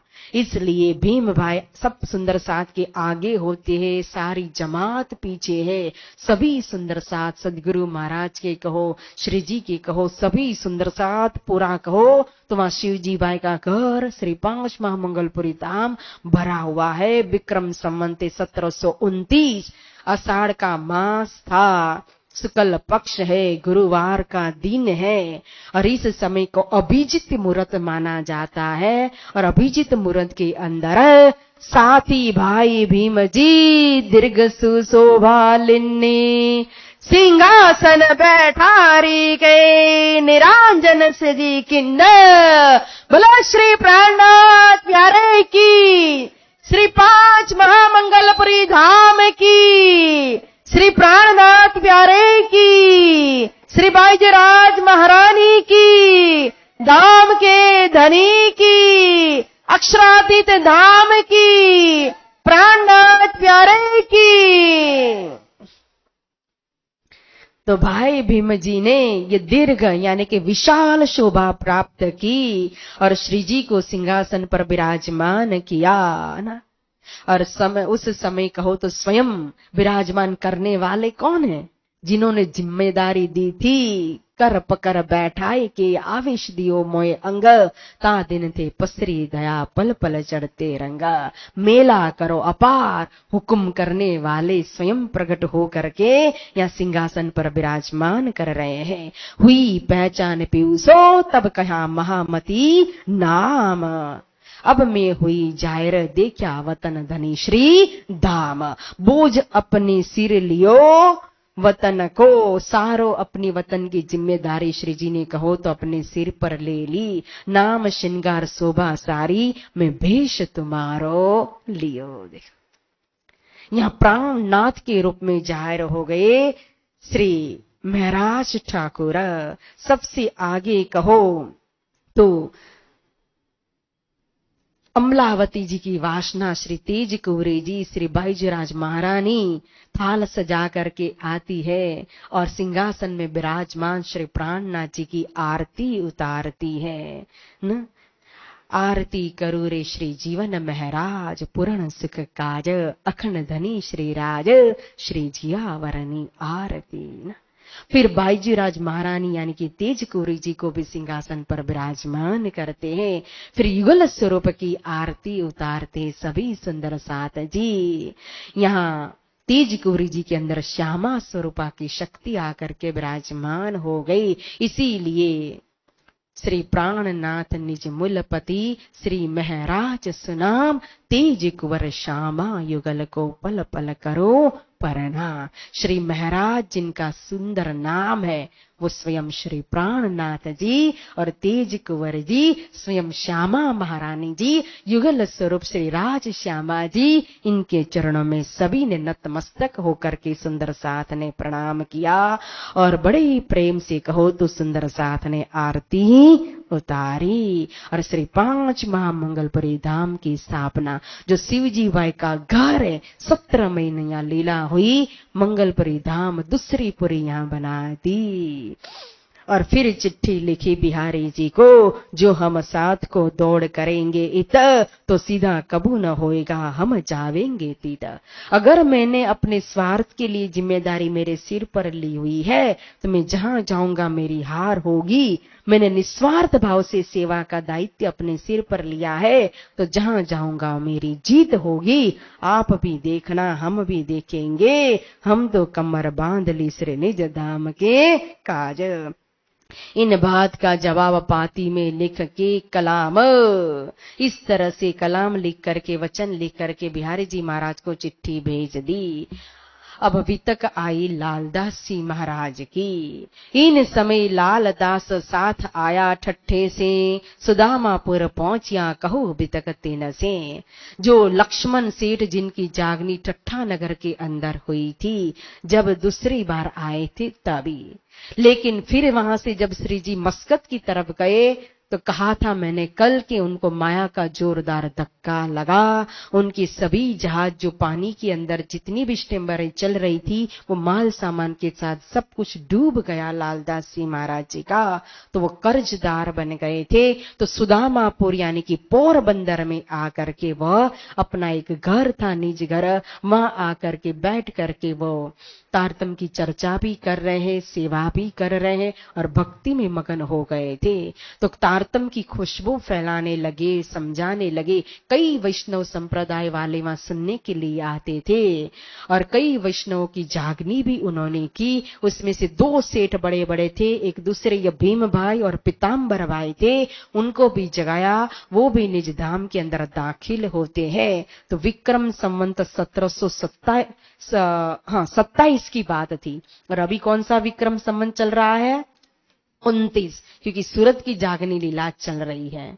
तो जब 27 में इस तरह से वो जागनी लीला बैठ करके लालदास जी महाराज कर रहे थे तो उस समय जब माया का जोरदार धक्का लगा था ना, तो राज्य की प्रत्यक्ष उनके घर में लीला भी होती थी। तो वैष्णव संप्रदाय के बड़े बड़े सेठ भी वहां जाने लगे, जागने लगे, तारतम लेने लगे। तो जो वैष्णव संप्रदाय के जो अनुयायी थे अन्य, वो सब निंदा करने लगे थे। विठ्ठलेश्वर गोसाई के लगे निंदा करने लोग। धर्म उदरियो पैदा भयो, पाव बांधत गुगरी, थाल धरे परदा करे, देखो ऐसी राह चली। उन्होंने तो धर्म का नाम ही बदल दिया। निंदा करने वाले क्या बोलते, अरे देखो देखो ये कैसे अपने धर्म का प्रचार प्रसार कर रहे हैं ना। वो क्या करते हैं तो बोले एक चूहा होता है, चूहा को पकड़ करके उसके पाँव में घुघरू बांध देते हैं, फिर अपने राज्य को भोग लगाते हैं। फिर भोग लगाते तो सब तो पर्दा नहीं करते, हमारे वहां तो पर्दा होता है। तो बोले फिर पर्दा कर देते हैं, पर्दा करके वो चूहा को छोड़ देते हैं। चूहा जा करके अंदर उछल उछल करके पूरी खाने लगता है, घुघरू की आवाज आती है, फिर बाहर से ताली बजा, देखो राज्य आ गए, राज्य आ गए, राज्य आ गए। कैसी नई राह चलाई है, उदरियो धर्म पैदा भयो। ऐसा ही नाम रख दिया। निंदा करने में कोई कमी नहीं रखते दज्जाल, लेकिन अगर उनके ही रहस्य धर्म के अंदर के पूछो तो उनको कुछ भी पता नहीं। लेकिन लालदास जी महाराज किसी की परवाह नहीं करते थे, वो तो अपनी मस्ती में थे। यूं एक गांठ होई चली, आईने लगा नया साथ, सोई चर्चा सुनत है, जाके धनिये पकड़े हाथ। यहाँ आने वाले कौन है, समझने वाले कौन है, जागने वाले कौन है, पकड़ने वाले कौन है? जाको धनिये पकड़े हाथ है। तो लाल दास को इन समय भई माया की ओर जन, इनको राजे काढ़ के चाहे कदमों पहुंची मोमिना। अब माया का धक्का ये जोरदार क्यों लगा था, सारा बिजनेस क्यों खत्म हो गया था? क्योंकि राज जी ने अपने दिल में लिया था कि माया से निकल करके स्वयं मेरे चरण में आ जाए करके, इसीलिए माया की तरफ का धक्का लगा, कर्जदार हो गए। और जब कछु ना रहा हाथ में, तब माया दिया छोड़, तब नजर करी तरफ राज की, चित माया से लिया मोड़। जब कुछ भी नहीं रहा संसार के अंदर का, माया की मान प्रतिष्ठा धन संपत्ति, तो माया ही छोड़ दी लालदास जी महाराज जी ने। और फिर चित मरोड़ दिया धाम धनी की तरफ, भजन भक्ति करने लगे, सेवा करने लगे, जागनी का कार्य करने लगे। लेकिन साथ में एक प्रण लिया था उन्होंने कि जब तक मैं जामनगर तीर्थ स्थान पर जाऊंगा नहीं और गादीपति का दर्शन नहीं करूंगा, तब तक मैं अन्न ग्रहण नहीं करूंगा, फलाहार में रहूंगा। अब 2 साल हो चुके थे, तो उन्होंने विचार किया कि अब मैं जाऊं और जा करके दर्शन करूं और करके मैं अपना प्रण पूरा करूं। तो अब निकलते हैं यहाँ लालदास जी महाराज अपने पोरबंदर से जामनगर जाने के लिए। और जामनगर जाने के लिए मंगरोल पाटन होकर के जाना पड़ता था। तो जैसे मंगरोल पाटन में पहुंचे तो वहां चौकी बिठाई गई थी, जो जिससे कर्ज लिया होता है ना, मतलब बिजनेस करने के लिए कभी बिजनेसमैन क्या करते, तो पैसा भी उठाते बिजनेस में लगाते हैं। तो जो पैसा लगा था वो तो सारा डूब गया। तो वो देने वाले ने विचार किया कि देखो ये लक्ष्मण सेठ बहुत ईमानदार है, लेकिन अभी उनकी परिस्थिति ठीक नहीं है। ऐसी हालत में सुना है कि नया मंत्र नया धर्म लिया है, जामनगर उनका मूल तीर्थ स्थान है, वहां जाकर के साधु बन जाएंगे तो हमारा पैसा तो डूब ही जाएगा। सेठ है, दिमागदार है, फिर पैसा उठा के फिर बिजनेस शुरू करेंगे तो कमाएंगे तो पैसा भी मिलेगा। तो उन्होंने चौकी बैठा दी कि लक्ष्मण सेठ अगर यहाँ आए और जामनगर जाने के लिए कहे तो उनको जाने नहीं देना। ऐसी बुद्धि देने वाले कौन है उनको? तो जैसे ही मंगरोल पाटन में पहुंचे लक्ष्मण सेठ, लालदास जी महाराज पूछा कौन हो भाई, परिचय दे दिया, कहां से आए हो बता दिया। अरे वही लक्ष्मण सेठ, हाँ वही, आप जामनगर नहीं जा सकते हो, बहुत प्रार्थना की आजी जी की, मेरा प्राण है मुझे जाने दो, लेकिन फिर भी माने नहीं। कहा ऐसा करो आप सूरत की ओर चले जाओ ना। कौन सी दिशा दिखा दी? सूरत की दिशा दिखा दी। तो फिर विचार किया लालदास जी महाराज ने कि चलो ठीक है, अगर वहां नहीं जा सकता तो सूरत ही चला जाता हूं। सुना है कि जिनसे मैंने मंत्र लिया वो स्वयं तो प्राणनाथ जी वहां ही अभी समय सूरत में है। तो सूरत की ओर जाने के लिए निकले। फिर दीपबंदर में पहुंचते, दीपबंदर जयराम कंसरा के घर 15 दिन रहते हैं, वहां कथा चर्चा करते हैं। फिर दीपबंदर से कहो तो घोगे आते हैं, और घोगे से कहो तो सुहाली बंदर आते हैं, और सुहाली बंदर से कहो तो 1729 में लालदास आया खाली लेकर हाथ, निभाए आखिर चले श्री राज के साथ। बोला श्री प्राणनाथ प्यारे की। लालदास जी महाराज पहुंच गए सूरत धाम धनी के चरणों में।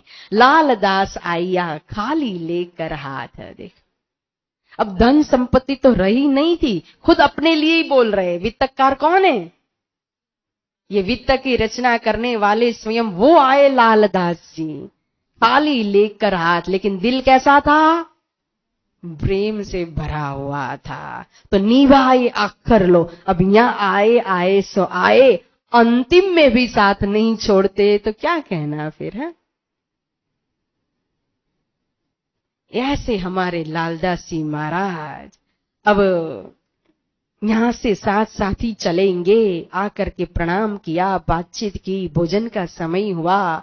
श्री राज जी ने कहा उठिए अब भोजन कर लीजिए। तो कहा मेरा तो प्रण है 2 साल से कि जब तक वहां जाऊंगा नहीं, दर्शन नहीं करूंगा, तब तक मैं अन्न ग्रहण नहीं कर सकता। तो श्री जी ने कहा तब आप श्री मुख कया भया पूरा तुम्हारा प्रण, कछु फिकर ना करो पहुंचे मिलावे सैयन। बोले श्री प्राणनाथ प्यारे की। बोले चिंता करने की जरूरत नहीं है, आपकी मनोकामना पूर्ण हो गई। अब आप अपना प्रण समझ लो पूरा हो गया, आप जाकर के भोजन कीजिए।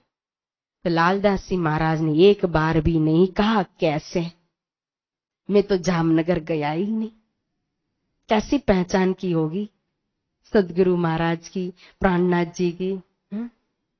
उनके श्रीमुख से निकला कि तुम्हारा प्रण पूरा, मान लिया कि मेरा प्रण पूरा हो गया। सारे तीर्थ तो उन्हीं के चरणों में। तो फिर तुरंत जाकर के भोजन करते हैं। और धनी ने तो कह दिया, अब साथ के मिलावे में आप पहुंची हो, अब जमात के साथ मिलकर के सेवा करो। अब कहा था ना, हम तो कमर बांधी श्री निज धाम के काज। तो कमर बांधी थी, तो कमर बांधने के बाद झंडा लेकर चलना है, तो झंडा उठाने वाला भी तो चाहिए। तो पहुंच गए हमारे लालदास जी महाराज। अब हजरते हज इत करी, लेने को मक्का, फतेह करी दज्जाल की, कुछ करे दारुल बक्का। हजरत यानी कि ब्रह्म ज्ञान के सम्राट, हज यानी कि यात्रा। तो यहां से कहो जैसे मोहम्मद साहब का प्रागट्य मक्का है ना, मक्का से फिर उन्होंने यात्रा कहां तक की? मदीना तक की।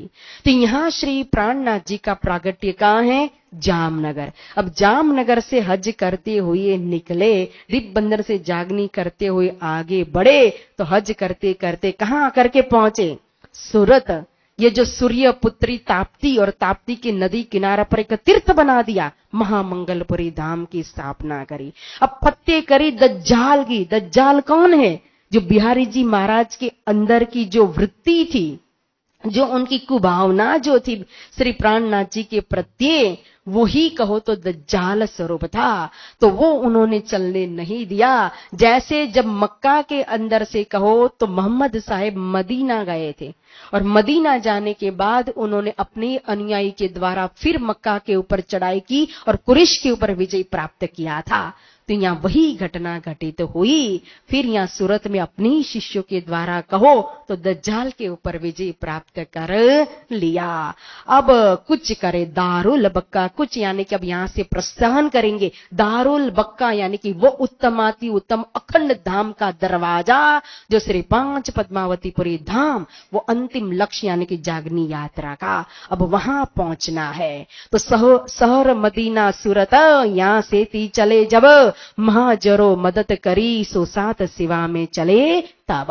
अब इसीलिए सूरत शहर को मदीना शहर भी कहा जाता है। और यहाँ मदीना सूरत शहर से अब चल रहे हैं श्री जी 500 की जमात के साथ, जिसमें महाजरो यानी कि छोटे मोटे नहीं कि बेकाम के हो, बेकार हो, खाने को नहीं हो, इसलिए साथ में चल पड़े, ऐसा नहीं था। जो बड़े बड़े सेठ सावकर धनाढ्य जो थे, और बड़े बड़े विद्वान, ये श्याम भट्ट, भीम भट्ट कहो, मुकुंद दास जी कहो, फिर गोवर्धन भाई जैसे कहो, ये सब यहाँ से कहो तो साथ में चलते हैं, मदद करते हैं सेवा में। और जिन सुंदर साथ ने यहाँ मदद की जागनी यात्रा के अंदर तन मन धन से, और जो साथ में चले ने, तीन मोमिनों की सिफत पहुंची बक्का में हक, कुरान हदीसों में कही सबो ऊपर सिफत बुज्रा का। उन मोमिनों की सिफत महिमा शब्दों में किन शब्दों के अंदर वर्णन की जाए? उनकी सिफत को कहो, आज दिन तक जिन्होंने भी जो अच्छा कार्य किया होगा, सेवा की होगी, जागनी यात्रा में साथ दिया होगा, तो उनकी सिफत पहुंच करके कहां पहुंची होगी? साकार या निराकार तक। जबकि इन मोमिनों की सिफत तो साकार निराकार से भी परे, हद बेहद से भी परे, शुद्ध साकार के अंदर, परम धाम के अंदर, खिलवत के अंदर, मूल मिलावा के अंदर, स्वयं धाम के धनी के आगे पहुंच गई। ऐसी बुज्र की प्राप्त की इन मोमिनों ने। श्री देवचंद्र जी लाए किल्ली अला कलाम, श्री जी आप जाहिर करी दिया मोमिनों को ताम। जो सदगुरु महाराज श्री देवचंद्र जी जो किल्ली लेकर के आए थे, यानी कि तारतम चावी, तारतम जिन्होंने प्रकट किया, वो तारतम की जिम्मेदारी किसको दी? स्वयं श्री प्राणनाथ जी को दी। अब वही तारतम के द्वारा कहो तो श्री जी सभी मोमिनों को यानी कि परम धाम की आत्माओं को आत्मीयताम यानी कि खुराक दे रहे हैं, आत्म जागृति करे, खुशबू फैला रहे हैं। उत्तरी अरवाहे अरस से तिनको ढूंढन काज, और जबरुते फिरस्ते हुक्म दिया श्री राज। जो परम धाम से अरवाहे उतरी 12,000 अक्षर भगवान का असज्जर दुख रूपी खेल देखने के लिए, और जिसके लिए कहो तो साथ में आइए मददगार के रूप में 24,000 ईश्वरी सृष्टि। तो इन 36,000 के लिए हुक्म हुआ था श्री राज जी का कि 36,000 को ढूंढ करके जागनी रास खेलाना, और विशेष उसमें भी 2 सखी कहा था कि शाकुंडल सकुमार को ढूंढ करके निकालना। तो यहाँ चले शाकुंडल सकुमार को, चले जगावन काज, श्री मुख श्री देवचंद्र जी कई बुलाए लाओ श्री महाराज। तो सदगुरु महाराज जी का हुक्म का पालन करने के लिए, मेला करने के लिए, शाकुंडल को जगाने के लिए, सकुमार के साथ साथ कहो अनंत जीवों की जागनी करने के लिए अब यहां से सूरत से निकल रहे हैं। कुली कलिंगा दज्जाल सो जंग करो जाय तुम, देह बुद्धि छुड़ाई के लाओ बुद्धि आत्म। जो कलयुग है, जो अत्याचार अनाचार दुराचार पापोचार से जो भरा हुआ है, जिनकी अंदर कलयुग की वृत्ति है, अज्ञानता है, अंधकार है, तो उस कलयुग के साथ तारतम रूपी तलवार लेकर के युद्ध करो। उनकी लौकिक जाहिरी बुद्धि को छुड़ा करके आत्मीय बुद्धि प्रदान करके आत्मा जागृत करो। धर्म विरुद्ध धरा विषे करत कुली दज्जाल, ताको मारो सिताब सो जो होवे सब खुशहाल। उस ज्ञान रूपी दज्जाल को ज्ञान रूपी तलवार से खत्म कर दो, जिससे कि एक परब्रह्म परमात्मा की अपने निज स्वरूप की पहचान हो जाए, तो सबके अंदर खुशी खुशी हो जाएगी।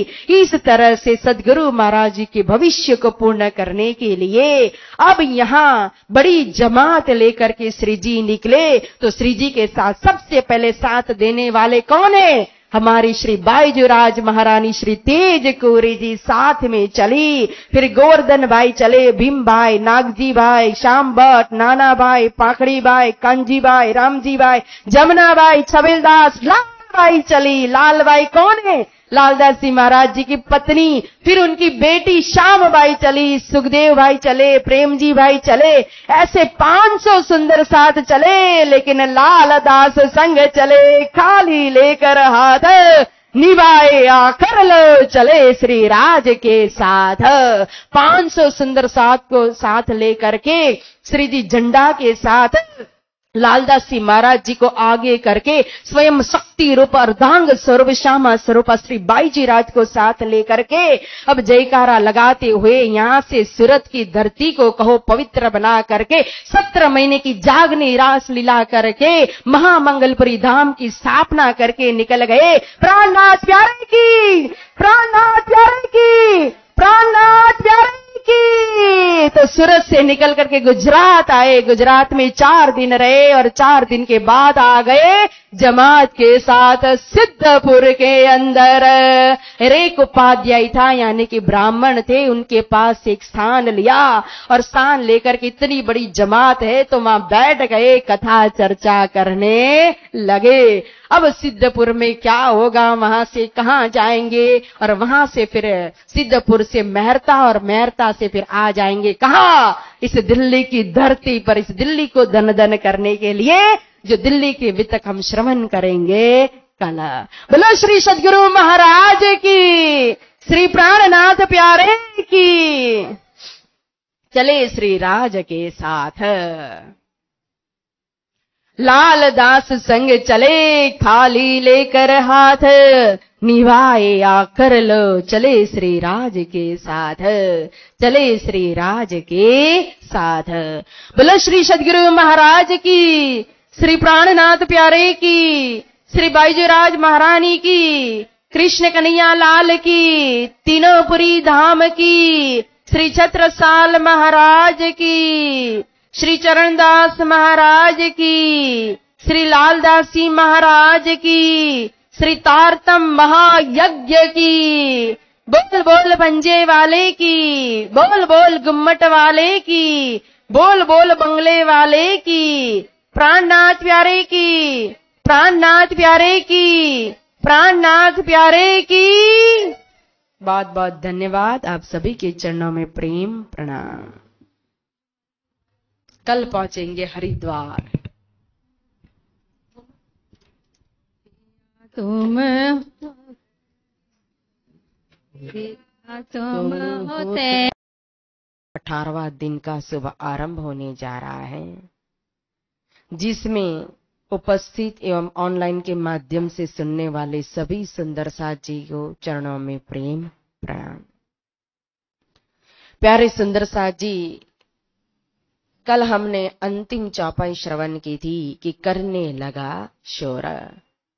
मोहनदास अमीने के तीत चर्चा हुई जोर, तहां दज्जाले देख के करने लगा शोर,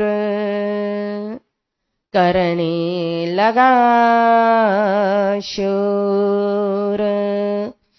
बोलो श्री सद्गुरु महाराज की, श्री प्राणनाथ प्यारे की। तो प्यारे सुंदर साथ जी, कल की कथा चर्चा के अंदर हमने श्रवण किया कि हमारे धाम धनी अक्षरातीत श्री प्राण प्रियतम श्री प्राणनाथ जी आभासी मंदिर में जागनी लीला करके वह अनंत जीव ब्रह्म ईश्वरी तीनों प्रकार की सृष्टि कहो आई, चरणों में समर्पित हुई, तन मन धन से सेवा किया, रस उत्सव चर्चा आभासी बंदर में रात दिन एक हुआ था। वहां का राजा भैरव सेठी कहो तो अपनी आत्मा को समर्पित करके एक प्रणामी समाज निदानंद संप्रदाय के लिए एक कहो तो प्रेरणा दी, जिनको निमित्त बना करके स्वामी श्री प्राणनाथ जी ने सबको समस्त दुनिया को संदेश दिया कि अगर आत्मा परमात्मा में जो जो चीज बाधक रूप है, इस बाधक चीज को, अयोग्य चीज को जब तक आप छोड़ोगे नहीं, तब तक आप अपने पर्दा को हटा नहीं सकते हो। इसीलिए पीना तंबाकू छोड़ दो और मांस मछली सब, शराब और सब के परदारा चोरी ना काबा। ऐसे भी एक मानव बनने के लिए भी कहो तो यह चीज योग्य नहीं होती है, ये आसुरी वृत्ति है। पीना और ये अयोग्य मांसाहारी खुराक खाना, ये तो असुरों का काम है। तो मनुष्य जो सामान्य एक मनुष्य बनना चाहते हैं, वो उसके लिए भी कहो तो ये चीज तो छोड़नी ही चाहिए। तो फिर धर्म मार्ग पर चलने वाले, परमात्मा को लक्ष्य लेकर के चलने वाले, आत्म जागृति करने वाले, उसके लिए तो फिर यह चीज कैसे योग्य हो सकती है। फिर हमारा देश कहो खेती प्रधान देश है, हरियाली युक्त देश है, फल फूल कहो सब्जी कहो, कुछ भी यहाँ इस देश के अंदर अन्न की कोई कमी नहीं है। तो फिर किसी की हिंसा करके खाना, नशा करना, विवेक को खोना, रात भर एक वो बोतल पीते हैं, उसका नशा तो रात भर रहता है, सुबह उतर जाता है, फिर नशा चढ़ाना पड़ता है। जबकि हरि नाम का नशा ऐसा है, श्री जी के नाम का नशा ऐसा है, ये राज रस ऐसा है जो जाने चतुर सुजान, जो पीने वाले ही जानते हैं, जिसका नशा कहो तो जीवन भर उतरता नहीं है। जो एक बार कर ले तो जीवन भर। माऊजी भाई देखो कैसी मस्ती में, कैसे रंग में रंग गए थे ना। आभासी बंदर में भैरव सेठ देखो, किसी की परवाह नहीं संसार के अंदर, किस तरह से फिर अपनी मस्ती में चल रहे थे ना। फिर धाम धनी ठट्ठा नगर से कहो, आभासी बंदर से ठट्ठा नगर आए, ठट्ठा नगर से फिर जागनी लीला करते हुए न भूली है धाम की जवात, जगाने प्राणनाथ जी आए। कैसे आशिक है, स्वयं सामने जा करके जगा रहे हैं। किस किस अवस्था में, किस किस दशा में, किस किस जगह पर कहां कहां पड़ी हुई है ब्रह्मा आत्माओं, उन्हें नहीं पता। स्वयं धाम धनी जा करके उनको जागृत कर रहे हैं।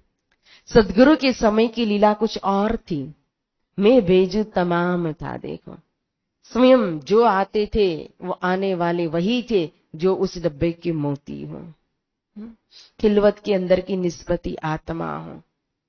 तो जैसे ही आए चरणों में प्रणाम किया कि तुरंत उनकी आत्मा को, परात्म को परख लेते थे। आड़ी का लीला के माध्यम से उनको विश्वास दिलाते थे, बिठाते थे। लेकिन अब जागने का प्रकार बदल गया। अब तारतम के तारतम प्रकट हो चुका है, वाणी प्रकट हो चुकी है। आड़ी का लीला को, चमत्कार को बंद कर दिया। ये बंदेज की अति उत्तम, पर धाम की नींद कही सो तारतम। वो एक बंदेज था विश्वास दिलाने के लिए, इसीलिए दर्शन वो आत्म जागृति नहीं है, वो आनंद है। देखो, जिस स्वरूप के दर्शन हो रहे हैं उस लीलाधारी को तो पहचान करनी पड़ेगी। जब तक उनकी पहचान नहीं होगी तब तक रूह की जागनी अधूरी है। देखो, और उनकी पहचान करना, उनसे प्रेम करना, उसका मतलब है उनके वचनों के ऊपर चलना। तो अब श्री जी ने जब दीपबंदर से जागनी पर्यटन शुरू किया, या वचन के द्वारा देखो सदगुरु महाराज के जो शिष्य थे उनको साफी खंडनी करके मुर्दा को जिंदा कर दिया था ना। और किस लिए वो नौतनपुरी भेज रहे थे, गुरुपुत्र बिहारी जी महाराज के पास क्यों भेज रहे थे? जहां जहां गए कहते हैं तुम जाई दीदार उत्त करो, जुलो ना लगो कदम तोलो तुम्हारी अलौकिक शुद्ध नो है आत्म। क्यों? अब वो प्रसंग जो नलिया में घटना घटने वाली थी वो नहीं घटी, संभाल लिया श्री जी ने, सुंदर साथ ने। अब वो घटना घटित होगी सूरत के अंदर। देखो, समय के अंदर पहचान कर सके सुंदर साथ कि सदगुरु महाराज किसके दिल में विराजमान है, कहां बैठ करके कार्य कर रहे हैं ना। क्योंकि बड़े बड़े के पीछे तो सारी जमात चलती है। तो गादीपति के ऊपर ही विश्वास था यहां कि इन्हीं के अंदर सदगुरु महाराज हैं।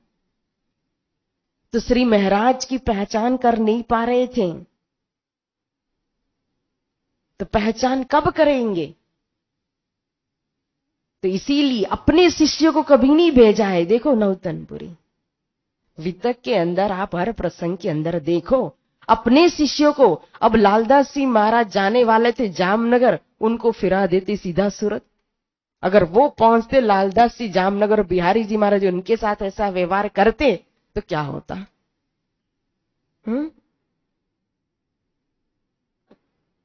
कैसी लीला कर रहे बैठ करके। श्याम भट्ट, भीम भट्ट, उनको नहीं भेजा। अब सूरत से भेजेंगे तो किसको? शिव जी भाई को, मुकुंद दास जी को, राम जी को, जो सदगुरु महाराज के शिष्य थे, ताकि पहचान कर सके, समय में डिसीजन जो लेना है वो ले सकें। तो जब श्री जी जागनी लीला करते हुए नलिया बंदर आए, बहुत समझाया, धाराभाई को लेकर के नहीं माने।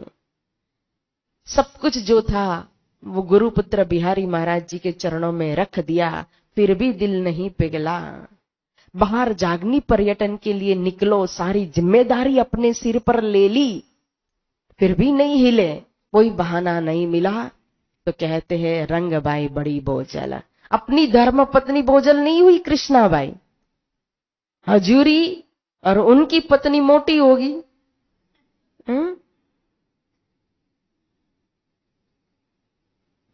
तो बोलते रंगबाई बड़ी बोझल, मैं कैसे निकलूं?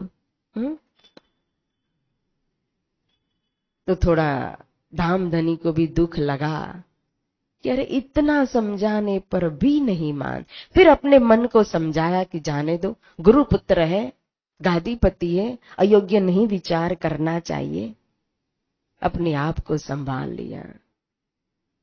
बिहारी जी महाराज के दिल के अंदर भी अंतराय आई कि सारी जमात, सभी तो श्री जी के पीछे जा रहे, श्री महाराज के पीछे, उनकी चर्चा का प्रभाव पड़ रहा है।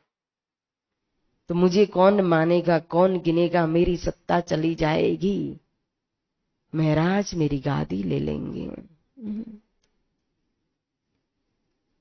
इसलिए चुगली करके निकल गए, संभाल लिया। लेकिन अब कोई माया आड़ी नहीं आ सकती थी। देखो ना, इसलिए जो रामनगर से देवकरण भाई को कह सकते हैं कि जा मैं तुम्हारे चाचा को साकुंडल सखी परख ली। अब सूरत से झंडा लेकर के निकलेंगे तो पता है कि वो दिल्ली वाला औरंगजेब सकुमार बाई की वासना है, तो ये नहीं पता है कि खम्बालिया में क्या होने वाला है। सब जानते हैं, इसलिए रास्ता ही बदल दिया। लेकिन जाहिर में कैसे बताए कि मैंने देख लिया कि आगे क्या होने वाला है, इसलिए एक छींक को निमित्त बना दिया। देखो, लौकिक संदेश दे दिया लौकिक भाषा में। बाकी ये छींक उनको क्या असर कर सकती है। तो फिर धौरा जी वहां से राज दरबार से छुट करके धौरा जी पहुंचे, और धौरा जी में प्रेम जी थावर लेने के लिए आ गए थे ना। फुलबाई का पियर है कुतियाना, कल मैंने पूछा था, मैं ही बता देती हूँ। और उनके पिता या प्रेम जी थावर जो लेने के लिए आए, तो कोई कोई कहते वो सुंदर सा थे, और किसी का मानना, मुझे अभी तक वो प्रमाण नहीं मिला है, लेकिन किसी का मानना है कि वो फुलबाई के पिताजी थे। और वीरजी भांजी जो है वो तेज कोरी जी के पिताजी हैं, तो वो भी धौराजी में रहते थे ना। तो फुलबाई कुतियाना के थे, वो भी गुजरात का गांव है, और धौराजी कहो तो वो भी गुजरात का ही गांव है। तो वहां की थे तेज कोरी जी। एक दिन मेहमान गति की ससुराल के अंदर, फिर आ गए घोगे सुंदर साथ के, वहां 3 दिन रहे। फिर आए सुहाली बंदर, सुहाली बंदर से सूरत पहुंचे मोहनदास अमीन के घर। वहां बैठ करके चर्चा करने लगे। वैष्णव संप्रदाय के थे मोहनदास अमीन। तो अखंड व्रज अखंड रास की चर्चा होने लगी, तो त्रिधा लीला को समझाने लगे। तो यहां मोहनदास अमीन को उल्टी लग गई चर्चा। अन्य निंदा करने वाले उनको कान भरने लगे कि अरे कैसे महात्मा जी को अपने घर में रखा है कि अपने ही संप्रदाय की निंदा करा रहे हो बैठ करके, समझ नहीं पाए, तो उल्टा बोलने लगे ना। और इसीलिए फिर वहां से शिवजी भाई को यह बात पता चली कि मोहनदास अमीन का तो रंग ढंग बदल गया है श्री जी के प्रति। पहले एक जाहिरी महापुरुष महात्मा करके घर में पधरावनी की, लेकिन अब सेवा में उसका मन नहीं लग रहा है। तो शिवजी भाई ने तुरंत, पड़ोस में ही उनका घर था, तो तुरंत अपने घर में श्री जी को पधराया। ये सैयदपुरा मोहल्ला जो आज भी जहां श्री 5 मंगलपुरी धाम है, वो 7 शेरी आती है। वहां सैयदपुरा मोहल्ला के अंदर 7 शेरियों का वर्णन आता है। और उस 7 शेरी मध्य को तो भगवान नायक की एक शेरी है, और उस भगवान नायक की शेरी में ये मोहनदास अमीन का घर था, और उन्हीं के पड़ोस में कहो उसी शेरी में शिवजी भाई का घर है, जहां अब 17 महीना लीला होगी। और वही शिवजी भाई के घर को महामंगलपुरी धाम बनाया। तो यहां बैठ करके अब कथा चर्चा करने लगे। लेकिन वैष्णव संप्रदाय वाले जो थे, अन्य सूरत शहर के अंदर काफी लोग जो थे वो निंदा भी करने लगे, क्योंकि उनका चर्चा मंडान खाली होने लगा था। तो अन्य जो विद्वान लोग आदि जो थे, तो उनको ये खटकने लगे। तो सबने विचार किया कि चलो शास्त्रार्थ रखते हैं, और शास्त्रार्थ के लिए कहो तो फिर श्री जी को बुलाया, स्वीकार किया श्री जी ने। फिर शर्त रखी गई कि अगर आप हार जाओगे तो सूरत छोड़ के आपको चले जाना पड़ेगा। स्वीकार किया श्री जी ने, और बोले आप हारोगे तो आपको सभी को श्री निजानंद संप्रदाय के अंदर दीक्षा लेनी पड़ेगी। तो शाम का समय था। एक वैष्णव थे, उस वैष्णव का कहो तो एक बड़ा सा मकान, उसके आगे पड़साल होती है ना, आंगन जो होते, गुजरात के मकान जो होते उसके आगे हमेशा आंगन बने हुए रहते हैं। तो उसमें बड़ी सी जो पड़साल थी, स्थान थी, वहीं शास्त्रार्थ रखा गया। सभी विद्वतगण वहां हाजिर हुए, और बड़े बड़े विद्वान श्याम भट्ट, भीम भट्ट कहो, कहा जाता है मुकुंद दासी हमारे नवरंग स्वामी भी वहीं उसी समय आए थे। तो फिर